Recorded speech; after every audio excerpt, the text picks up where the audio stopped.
Back to the guy with the world's largest apple. Thank you for your time. Rahim Rashidi from Kurdistan TV. My question is for panel.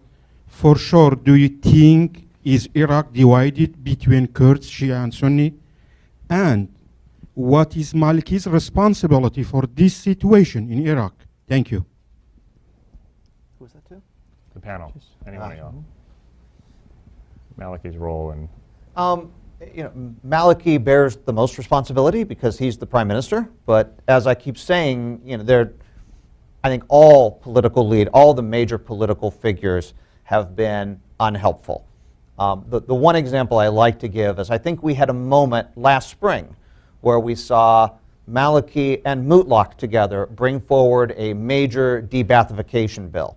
That would have made, I think, major progress and would have been seen as a major reaching out to the Sunni community.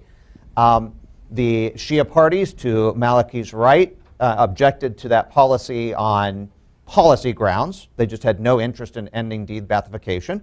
And the other Sunni figures, to Mutlaq's right, so to speak, didn't want Mutlaq and Maliki to get a political win. And therefore, that policy did not go forward. That would have ended de-Baathification, put a grandfather clause on de-Baathification, taken the bottom one or two levels, I forget which, off the de-Baath list, and even given pensions to the Saddam Fedayeen. I think this would have been a major confidence-building measure for Iraq's Sunni citizens. And because of political wrangling that looks very familiar to those of us who watch Capitol Hill here, they just couldn't get this through. So all political figures in Iraq bear some responsibility for where we're at. Maliki, most of all, because he's the prime minister, he's in the hot seat. The buck stops with him, so to speak.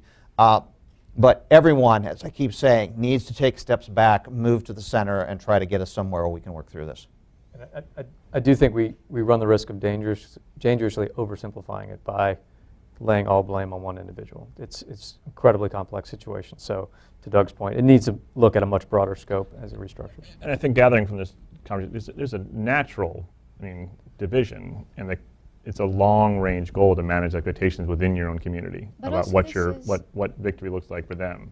Right? But also, this is one individual who is really major. Mandela was one, so don't underestimate the power of one. He could have played that role. So I don't know. I think he really bears a lot of responsibility for what's happening. Tara. Hi.